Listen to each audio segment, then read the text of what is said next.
지난 주일에는 I에서 I로라는 제목으로 말씀을 나눴죠. 그러니까 앞을 보지 못하는 두 명의 사람이 눈을 뜨는 장면을 성경에서 보았습니다. 이 두 명의 시각장애인이 예수님께서 죽은 사람도 살리셨다라는 말을 듣고, 야, 그렇다면 우리 눈도 뜰 수 있게 하지 않겠느냐라고 해서 예수님을 따라가서 쫓아가서 물어봤더니 예수님께서 이렇게 말씀하셨다 그랬죠. 너희는 내가 이 일을 할 수 있다라고 믿느냐? 눈이 안 보인다고 했더니 예수님께서는 눈이 안 보이는데요, 믿음을 얘기하시더라는 거죠. 그러니까 우리가 우리 앞에 놓인 시급해 보이는 어떤 현상들 얘기할 때에 예수님은 그 현상 뒤에 있는 근본을, 그러니까 우리가 이제 아빠 엄마로서 아이들 볼 때도 그렇잖아요. 아이들은 막 이게 중요하고 저게 급한 것 같고 하지만 엄마 아빠는 다 아니까, 그러니까 사실은 이게 더 중요한 거야 라고 얘기하는 것과 같은 거죠. 그런데 이제 그 근본이 더 중요하잖아요. 믿음이 더 중요하잖아요. 그래서 이제 우리가 믿음은, 제가 그때 그런 말씀을 드렸죠. 보이기 직전을 말한다. 그러니까 믿음은 보이기 직전에, 계산하기 전에, 판단하기 전에, 그 눈에 보이기 직전에 필요한 게 바로 믿음이고, 그래서 어떤 갓피플 묵상하는 거 보니까 믿음의 반대말을 뭐라 그러더라? 믿음의 반대말은 보이는 것이다 라는 걸 말씀을 드렸습니다. 그래서 이렇게 믿음의 눈으로 세상을 살아갈 때 우리가 예수님을 볼 수 있는 자아를 갖게 된다, 이런 말씀들을 나눴습니다. 자, 오늘은 세례백서라는 제목으로 말씀을 나누려고 하는데요. 이제 우리가 부활주일날 4월 17일날 세례식과 성찬식 한다 그랬잖아요. 그러니까 그 전에 이제 이번 주에는 좀 세례에 대해서, 다음 주에는 성찬에 대해서 조금 이렇게 같이 나눠 보려고 하는데요. 오늘은 이제 세례 받는 당시에, 세례식이 있을 때 그 주변을 좀 스케치해 보려고 합니다.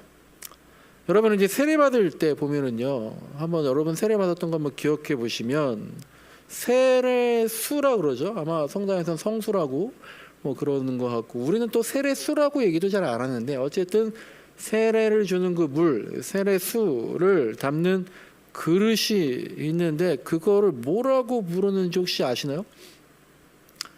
네. 그래서 이제 그거를 세례대 혹은 세례반, 세례기라고 하는데요. 세례수, 그 물을 담는 용기다라는 건데요. 먼저 한번 사진을 한번 보여주시면, 사진을 보시면 이런 게 있어요. 우리가 이제 흔히 봤던 세례반, 세례기라는 게 이제 이런 것들인데요. 이게 이제 세례 할 때 하는 물을 담는, 그러니까 여러분 제가 지금 명칭을 몇 개 말했냐면요. 세례대, 세례반, 세례기. 세례기라고 할 때 기라는 게 용기, 그릇을 말하는 거잖아요. 그러니까 이제 물을 담는 그릇 말하는 거고, 세례반이다라고 할 때 반이라는 게 쟁반, 소반, 그런 걸 말하는 거거든요. 그러니까 작은 쟁반, 작은 그릇이다라는 거고요. 영어로 하면 이제 베프티스말 폰트라고 해가지고 세례반이다라고 하는데, 교회에 이제 오래 다녔어도요, 용어에 대해서 모르는 게 이제 가끔 있잖아요. 근데 이제 세례기다, 세례반이다라는 것도 아마 대부분 아마 모르실 텐데요. 왜냐하면 이 단어를 이제 쓸 일이 없거든요, 사실. 한 달 뒤에 세례식이 있습니다라고 얘기하고, 세례식을 할 때도 이런저런 고백하고 선언만 하지, 집례하시는 목사님이 자, 이제 세례반에서 세례수를 꺼내서 세례를 베풀겠습니다, 이런 식으로 얘기를 안 하니까, 안 쓰니까 이제 모르는 건데요. 그래도 이제 우리가 가끔 가다가 이제 얘기할 때에, 야, 그거 있잖아, 그 목사님이 세례할 때 해주는 그 그릇 같은 거 있잖아, 금색 나고 운색 나고 하는 거 있잖아, 그거 좀 가져가 봐. 그렇게 얘기하면 좀 이제 없어 보이잖아요. 그러니까 우리가 딱 그때 나타나서 그 세례기, 세례반 이렇게 하면 뭔가 좀 있어 보이는. 어쨌든 이런 게 세례반이다, 세례기다라고 이제 하는 건데요. 이걸 또 이제 다음 사진을 한번 보여주시면요. 세례대라고도 이제 하는 게 있어요. 근데 이제 세례대라는 거냐, 이 대는 무대를 얘기하는 거죠. 좀 더 평평, 좀 더 큰 것들인데, 이거는 이제 세례반하고 뭐가 달라 보입니까? 그냥 뭐 원래 화면으로 보니까 약간 모를지 체감이 안 될지 모르겠지만요. 세례반, 세례기 우리가 세례식 때 써 보던 그거하고 이거는요. 딱 봐도 크기가 달라요. 이거는 이제 뭐 예를 들면 뭐 아이들 키만한 혹은 저만한 제 허리나 뭐 가슴까지 오는 그 정도 크기인데, 그리고 이제 저처럼 천주교 성당을 한 번도 안 가보고 개신교 교회만 다니신 분들이나 아니면 또 개신교 교회를 다니셔도 저같이 그냥 장로교회에 있는 교단, 장로교회 이런 침례교가 아니라 이렇게 장로교 교단에 다니신 그런 분들은 아마 이런 거 거의 보지 못했을 겁니다. 그러니까 이제 앞에서 본 작은 그릇은 세례반이다, 뭐 세례기다라고 하는데, 우리가 장로교단에서도 세례식 할 때 보신 것처럼 세례식을 할 때, 세례를 베풀 때 쓰는 게 그 세례반, 세례기인데요. 그게 작으니까 휴대할 수 있는 그런 건데, 이 세례대라고 하는 거는요. 근데 이것도요, 제가 아무리 막 찾아보고 해도요, 계속 옛날에도 뭐 해도 세례대, 세례반 사실은 구분 안 하고 막 영어로는 다 똑같은 단어고 막 이제 그런 것 같은데요. 이거는 세례식을 할 때 쓰기도 하지만, 근데 여러분 이제 우리가 장로교에서 세례 받으신 분들 계속 본 거는 이걸로는 그럼 세례식 때 어떻게 하나라는 게 약간 애매하실 수도 있을 것 같아요. 근데 이게 다 외국에 있는 것들인데, 이 화면으로 보실 때 오른쪽에 있는 거는요, 우리나라에서 어느 양평에 있는 어느 교회에서 실제로 그냥 개신교 교단인데 여기서 이렇게 만들어서 쓰고 있는 건데요. 이거는 그러니까 세례식을 할 때 원래 썼죠. 근데 지금 이거는 또 하나의 목표가, 그 목적이, 용도가 뭐냐면 세례수를 계속 보관하는데 또 용도가 있는 거예요. 계속 저 안에 생명의 물, 세례수를 보관하는 역할도 같이 했던 게 아까 이제 세례반과는 차이가 있는 세례대의 또 역할이다라고 하는 거죠. 그런데 이제 이게 크기가 왜 다르냐? 크기가 왜 다르냐? 지금 이제 크기가 왜 다른가? 이거는 굉장히 큰데, 아까 이제 세례반, 세례대, 세례반, 세례기는 왜 좀 작아졌는가? 그 얘기를 잠깐 해 보려고 하는데요. 거기서 이제 우리가 하나 더 생각할 게, 좀 이따가 이제 제가 사진 보여드릴 텐데, 침례탕이라고 하는 거예요. 침례탕이라는 건데, 우리가 이제 가끔 우리는 뭐라 그러죠? 세례라 그러잖아요. 근데 침례교에서는 침례라고 하면서 이제 침례가 맞냐, 세례가 맞냐, 뭐 침례는 뭐고 세례는 뭐냐 이런 얘기를 하잖아요. 그래서 이제 아마 지금도 침례교는 세례 받는 게 틀렸고 침례가 맞다. 아니 도대체 세례하고 침례하고 다 물로 주는 것 같은데 뭐가 다른지 모르겠지만 그건 틀렸고 이건 맞다. 그래서 이제 가톨릭하고 성당하고요, 침례교에서는 우리 개신교 교단에서 세례 받은 거를 인정하지 않아서요. 만약에 우리가 다시 천주교 성당으로 간다거나 침례교 교회로 가면은요, 침례 받으셨습니까? 영세 받으셨습니까? 라고 할 때에 저 교회에서 세례 받았습니다 라고 하면 그래요? 그럼 여기서 다시 받아야 됩니다. 왜냐하면 인정 안 하니까. 그러한 일이 일어나는데요.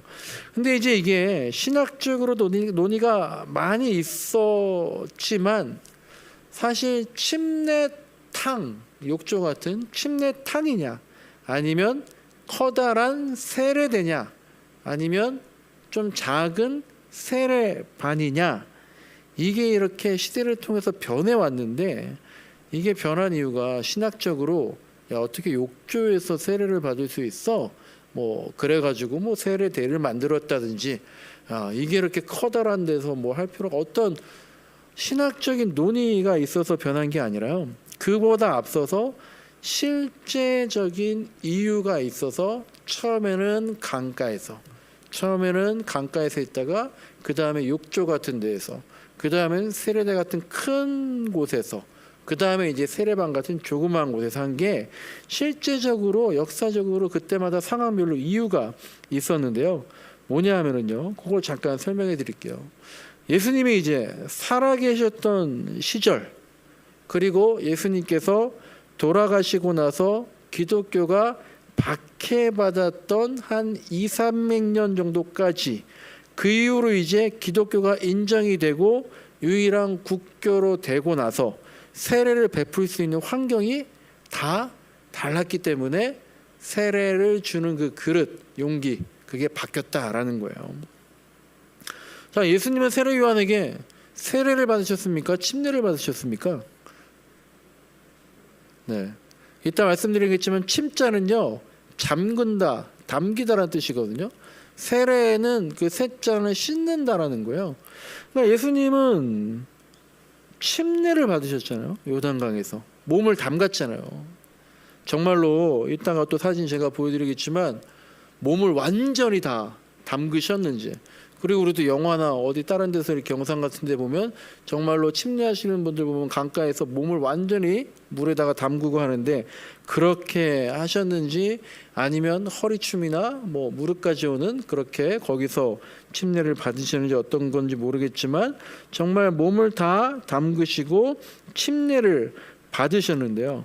어쨌든 물에다 그렇게 잠기셔서 세례를 받으셨고요. 또 당시에 이 세례라는 게요, 기독교만 있었던 게 아니라 다른 그 중동 지방에 다른 지방에서 다른 의식을 가졌던 게 이 세례, 침례라는 거거든요.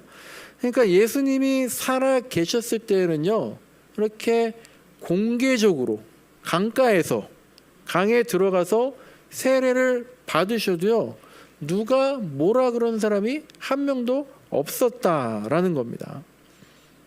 그냥 다 그렇게 했으니까. 그런데 예수님이 돌아가시고 나서는 상황이 어떻게 됐습니까? 예수님이 돌아가신 다음에 그리스도인들이, 기독교인들이 박해를 받기 시작하잖아요. 그러니까 기독교인이 박해받으면서 어디서 모이기 시작했습니까? 먼저 이제 기독교인은 다 유대인이니까요, 회당이라는 곳에서 같이 모이다가 점차 유대교, 기독교가 구분되니까 이제 기독교인들은 어디서 모였어요? 집에서, 가정에서. 그러니까 거기서 예배드렸던 거예요. 집교회, 가정교회라고 이제 하는 게 생겼던 거죠. 그래서 이제 현존하는, 우리가 지금 발견한 것 중에서 가장 오래된 가정교회 건물이 하나 있는데요.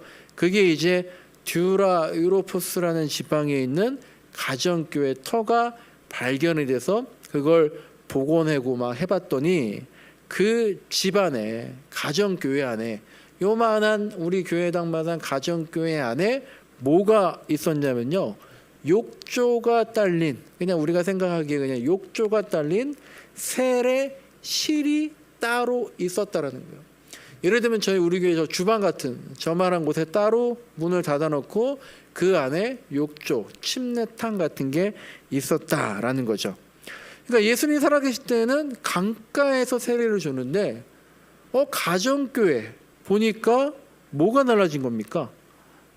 이제는 요단강 같은 공개된 장소에서 세례를 받지 못하고 어떻게 된 거예요? 집 안에서 숨어서 몰래 세례를 베풀고 받았다라는 거죠. 왜요? 기독교인이면 잡혀가거나 불이익을 당했기 때문에. 그러니까 이제 교회로 모이는 가정교회에 있는 세례실이라는 침례탕이라는 것이 그때 생기기 시작했어요. 그런데 한 200~300년 지나니까 기독교가 공인됐잖아요. 그러면서 바뀐 게 뭐냐면 더 이상 숨어서 예배 드릴 필요가 없었고요.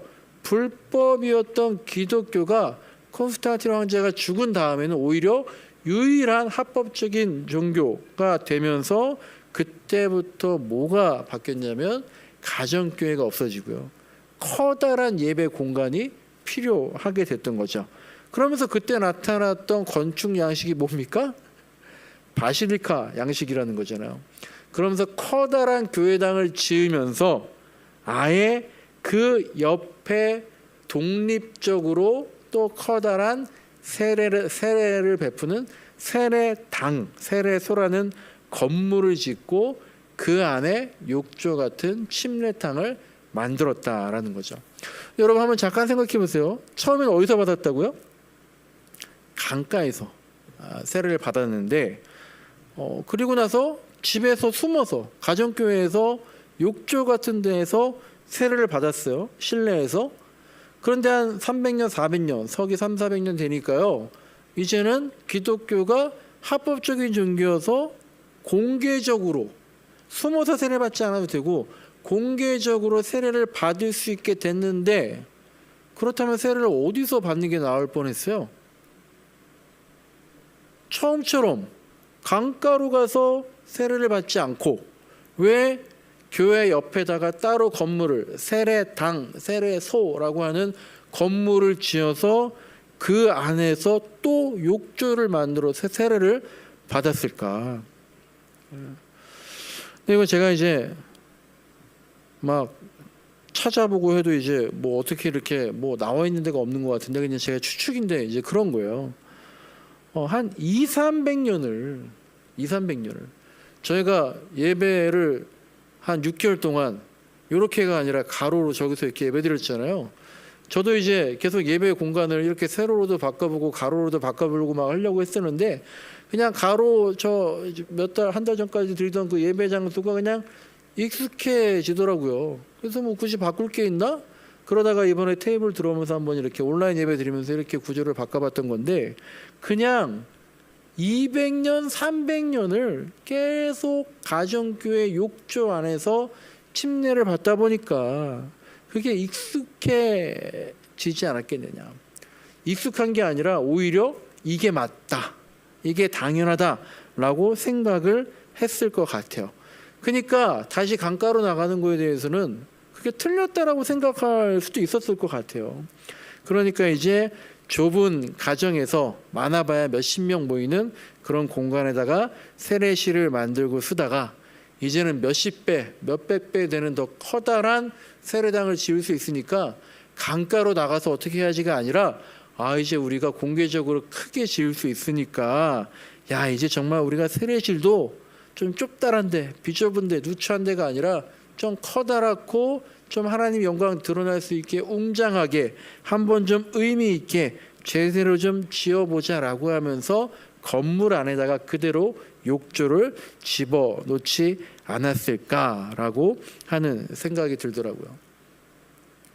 자, 강가에서 봤다가 가정교회 조그만 욕조가 있었는데요. 기독교가 공인되면서 이제 합법적으로 예배드릴 수 있으니까 커다란 건물에다가 화려한 세례당, 욕조가 생겼어요. 그런데 이제 몇 세기가 지난다면요, 세례 받는 사람이 줄어들었어요. 왜 줄어들었을까요? 아까 이제 기독교가 유일한 합법 종교가 됐다 그랬잖아요. 그러니까 옛날에 기독교 너희도 괜찮아 공인했을 때에는 선택의 여지가 있었는데 기독교가 유일한 합법적인 종교가 되니까 모두 교회를 나가야 되는 거예요. 그러면 모두 뭘 해야 돼요? 세례를 받아야 되는 거죠. 그렇게 하면서 몇백 년간 계속 로마 사람들이 세례를 받다 보니까 어떻게 됐어요? 세례 받는 사람이 이제 더 없어진 거예요. 다 믿고 다 세례 받으니까. 그러니까 세례 받는 사람들이 감소하게 됐고요. 그러다 보니까 이제 8세기 정도 후에는 교회 내부에다가 침례탕이라든지 세례대라든지 그렇게 커다란 욕조 같은 게 있다가요, 이제 세례받을 사람이 줄어드니까 세례를 누구만 받으면 되겠어요? 성인은 세례를 다 받은 거예요. 그러니까 태어난 사람들, 태어난 아이들, 유아 세례만 베풀면 되는 상황이 된 거죠. 대부분이 유아 세례를 받는 거죠. 그러니까 커다란 욕조가 필요 없을 뿐만 아니라 위험하게 된 거죠. 그러면서 욕조가 작아지기 시작한 거예요. 제가 지금 무슨 얘기하는 거냐면 왜 크기가 바뀌느냐 얘기하고 있는 거예요. 그러니까 다른 신학적인 이유가 있는 게 아니라 아이들이 들어갈 만한 크기의 세례반을 만들게 되고 거기다가 아이를 살짝 담가서 놓는 침례 세례가 하게 됐다라는 거죠. 그러니까 이제 세례반이라고 하는 게 처음에는 강가였다가 욕조만한 크기였다가 세례를 다 받고 대부분이 유아 세례니까 그 세례반 욕조가 세례반이라고 하는 우물 같은 크기로 작아지게 되더라. 그러다가 이게 이제 유아 세례 받는 아이가 교회에서 못 받거나 집에서 받게 될 때, 그리고 세례를 혹시 밖에서 드려야 할 때는 그 우물 같은 세례반도 너무 크잖아요. 그러니까 못 갖고 다니는 거예요. 그러다 보니까 휴대할 수 있게 세례반을 줄여 나가다 보니까 지금 크기의 세례반이 됐다라는 거죠. 그러니까 이제 지금처럼 우리가 교회에서 봤던 아까 처음에 봤던 한 요만한 세례반을 크기가 나왔다라고 하는 겁니다. 그래서 이제 마지막 사진을 한번 좀 보여주시면요. 지금까지 말씀드린 게 이런 건데요. 이게 이제 맨 처음에 있는 왼쪽에 있는 사진을 보시면 이게 아까 처음에 말씀드렸던 듀라 유로포스라는 그 가정에 있는 가정교회, 지역에 있는 그 가정교회를 복원해서 만든 건데 정면을 이렇게 보시면 욕조 같은 것들이 있었더라라고 하는 거죠. 그러면서 이제 그 오른쪽에 있는 사진이 제가 설정 그 말씀 프리뷰에다가 보여드렸던 모세 기념교회에 있던 세례반, 뭐 이것도 세례반인지 세례된지 다 이렇게 다르게 얘기하던데 이게 이제 바닥에 밑에다가 구멍을 내서 지금 물이 담기게끔 돼 있잖아요. 이게 이제 초대교회에 한 200~300년대 그때 있었던 침례탕, 세례대, 세례반 이런 거는요 다 바닥 밑에다가 계단을 파서 내려갈 수 있도록 해놨다 그러더라고요. 왜냐하면 세례의 의미가 나를 죽이는 거거든요. 그러니까 지하로 내려간다, 밑으로 내려간다, 나를 죽이고 거기서 물로 새로 깨끗함을 받은 다음에 새로운 사람으로 거듭나서 올라온다라는 의미가 있어서 그렇게 밑으로 내려가게끔. 그리고 이제 오른쪽에 있는 사진들은 좀 더 나중에 지은 뭐 정확히 뭐 700~800년 됐는지 뭐 1000년 된지는 모르겠지만 이런 것들도 역시 이제 어쨌든 내려가는 계단, 올라가는 계단 좀 더 세련되게 이제 만들어 놓은 거고, 밑에 있는 그림은 이제 사진은 요즘 교회에서 저렇게 침례탕을 욕조를 만들어서 한다든지, 정말 이 가운데 있는 사진은 교회마다 욕조를 만들 수 없는 교회가, 침례교회가 저렇게 나무로 또 욕조를 만들어서 이동식으로 갖다 놓고 하는 건데요. 그게 이제 저거거든요. 왜 저렇게 물속에다가 완전히 집어넣냐면 죽어라 이거예요.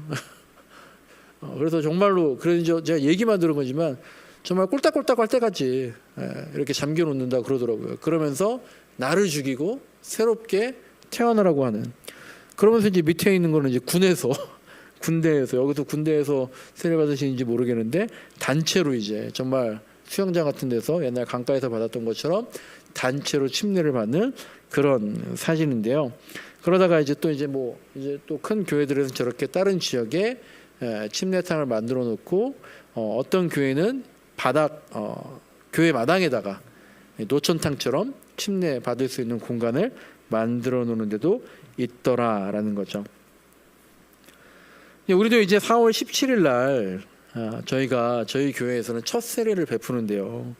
그래서 이제 세례반을 하나 계속 구입하려고 찾고 있어요.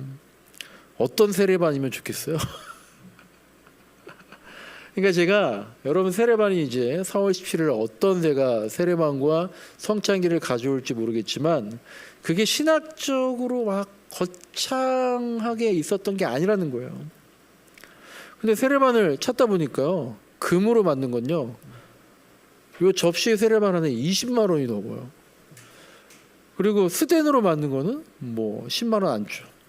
요즘에는 또 이제 도자기 세례반, 도자기 성찬기, 뭐 그리고 원목 나무로 만든 그런 것도요. 의외로 여러분이 상상하신 것 이상으로 비싸더라고요. 세례니까 세면대, 뭐 세숫대야 이런 거에다가 하면 근데 우리가 그렇다고 해서 그런 데다가 할 필요는 없잖아요. 근데 전쟁 중이나 불가피한 때가 있으면 정말 어떻게든 물만 있으면 세례를 주겠지만 우리가 이제 일상적일 때는 정성스러운 마음으로 우리가 준비를 해야 될 텐데 형식이 중요한 것 아니지만 시대에 따라서 계속 바꿔왔던 그 세례반이란 것을 어떤 걸로 준비해야 될까, 어떤 의미를 우리가 가지면서 하면 좋을까라는 생각을 하면서 준비를 하고 있습니다. 자, 오늘 설교 제목이 세례 백서인데요. 세례에 대해서 여러 가지 것들을 이제 세례에 쓰는 물은 어떤 것인가, 그리고 정말 침례와 세례의 차이가 뭔가, 그리고 세례에 대한 역사적인 논쟁, 세례의 의미가 뭐고 세례를 꼭 받아야 됩니까? 세례를 안 받으면 구원받지 못합니까? 그리고 유아 세례 이런 것들 괜찮습니까? 그리고 물 세례가, 성령 세례가 뭐고, 왜 카톨릭에서는 개신교에서 받은 세례 인정 안 해주고 왜 개신교에서는 카톨릭에서 받은 세례 인정해주고 막 그런 것들. 그리고 개신교 우리 장로교단에서는 침례식으로 하면 안 됩니까? 뭐 그리고 왜 요새는 목사님 지난번에 광고한 것처럼 유아 세례, 입교 세례가 아니라 갑자기 아동 세례가 생기고 아동 세례의 나이가 바뀌고 막 그런 것들이 어떤 의미가 있는지. 그리고 유아 세례가, 원래 세례는 자기가 고백해야 되거든요. 그러니까 아이가 무슨 고백을 합니까? 그러니까 유아 세례 논쟁이 있었던 건데, 그럼 요즘에 이제 정신지체 갖고 있는 아이들은, 또 그 성인들은 세례를 어떻게 받을 수 없는 겁니까? 라는 등등 얘기가 할 게 굉장히 많은데 세례반만 얘기하다 보니까 벌써 이제 시간이 이만큼 됐는데요. 어쨌든 제가 이제 차차 또 이런 지금 나왔던 궁금증들을 여러분들이 좀 갖고 계시면서, 그리고 저도 거기에 대한 말씀을 드릴 때가 있을 것 같습니다. 오늘 이제 성경 본문을 잠깐 보고 말씀을 마치겠습니다. 오늘 성경 본문에는요, 두 사람이 나오죠. 빌립이라는 집사가 나오고요. 그리고 이제 에티오피아의 여왕 간다게의 모든 재정을 관리하는 네시가 나오는데요. 이 에티오피아는 구약에서는 구스라는 지역이고요. 이집트보다 밑에 있는 지역인데, 여기서 에티오피아 여왕 간다게다라는 건요, 간다게는 사람 이름이 아니라, 예를 들면 이집트 애굽의 왕을 뭐라 그럽니까? 바로라 그러잖아요. 그리고 로마의 황제를 가이사, 시저라 그러잖아요. 그런 것처럼 에티오피아 왕의 명칭이 그냥 간다게예요. 이름이 아니라. 그러니까 이제 이 간다게의 재정을 관리하던 고위 관리가 넷이라고 나왔는데, 이게 뭐 약간 분분한 것 같아요. 실제로 거세당한 사람이다, 뭐 아니다, 뭐 어쨌든 간에, 그런데 고위 관료인 사람이 있었는데, 이 사람이 어떻게 알았는지, 유대교, 기독교를 어떻게 알았는지 모르겠지만 예루살렘에 예배를 드리러 갔다가 돌아오는 길에 이사야서를 묵상하고 말하고 있었는데 그때에 빌립을 만났다라는 거죠. 그래서 빌립이 이제 이 얘기를 하다가 그들이 나중에 물이 있는 곳에 이르러서 거기서 세례를 받게 되었다라는 내용입니다. 제 내용이 굉장히 극적이고요, 굉장히 전격적인 내용인 것 같아요. 무슨 말이냐면요, 그냥 세례를요 바로 받았어요. 여기 구약 이사야서에서 말하는 고난당한 어린 양이 바로 예수 그리스도군요 라는 걸 빌립을 통해서 이 네시가 알게 됐어요. 그러다가 같이 가다 보니까 저기 물이 있네요, 세례를 저한테 베풀어 주십시오. 그러자 빌립이 난색을 표합니다. 세례 받으려면 우리 교회 등록한 지 1년 이상 되거나 6개월 이상 되어야 됩니다. 지금 여기서 이러시면 안 됩니다. 이러면 안 되고요, 주일날 다시 우리 교회로 오셔야 돼요. 그리고 지금 이렇게 너무 갑자기 흥분해서 약간 지금 신앙 너무 감정적으로 얘기하시는 것 같은데 좀 잠깐 주체하고 저희랑 4주 혹은 2주라도 교육을 받으시고 나서 마음을 좀 가라앉히고 나서 세례 받으셔야 돼요 라고 얘기 안 했거든요. 그리고 이 에티오피아 간다게의 그 관료 내시도요, 빌립 지사님, 제가 지금 세례 받아도 됩니까? 전 아직 준비가 안 된 것 같은데요. 전 아직 자격이 안 되는 것 같은데요. 전 아직 확신이 없어요. 근데 꼭 또 세례를 받아야 돼요? 라고 이렇게 안 물어봤거든요. 그냥 물이 있습니다. 세례 주세요. 오케이, 세례 받으십시오. 제가 이제 세례 받으세요, 세례 받으세요 하면 가장 많이 듣는 얘기가 뭐 같아요? 저는 목사님 세례 받을 준비가 안 됐거든요. 좀 나중에 받을게요. 이런 분들이 가장 많았던 것 같아요. 물론 마음의 준비든 시간의 준비든 해야죠. 그리고 실제로 초대교회 때는요, 세례 받으려면 3년 동안 자격 심사를 하고 교육을 받아야 됐거든요. 저도 옛날에는 세례 준비 과정과 의미가 우리 개신교 교회에서 너무 그냥 퇴색된 게 아닌가 싶었는데요. 언젠가부터는 그런 생각이 들더라고요. 세례식이 중요하냐? 물론 중요하죠. 근데 세례 받고 나서도 중요하다라는 거예요. 그러니까 이게 정답이 있는 게 아니더라고요. 어떠한 시대에는요, 철저한 교육이 필요한 때가 있었지만 또 세례가 구원의 조건이 아니거든요. 그러니까 만반의 태세를 갖출 수도 없고 갖춰야 하는 것도 아닌 것 같다라는 거예요. 세례가 어떻게 보니까요, 하나의 입문이에요. 그냥 엔터런스예요. 시작하는 거예요. 그래서 아까 본 우물 모양의 세례대라는 게 있었잖아요. 그게 이제 우리나라 성당에도 거의 없지만 외국에 있는 성당이나 교회 가면 다 어디에 있었냐면 입구에 있더라는 거예요.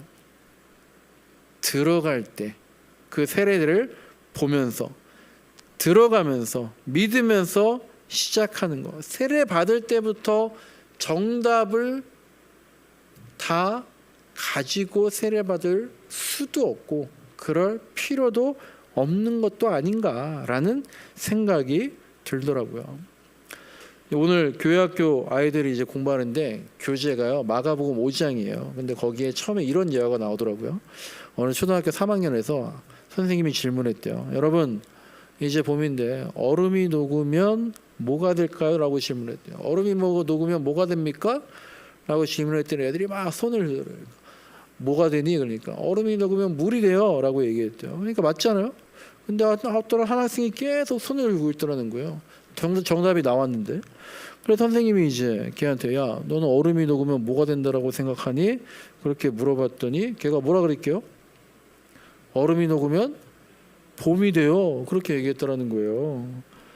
또 옛날에 제가 들은 얘기가 또 이런 게 있어요. 어떤 아이가 자기 아빠한테 물어봤대요. 아빠, 자동차 바퀴는 어떻게 굴러가요?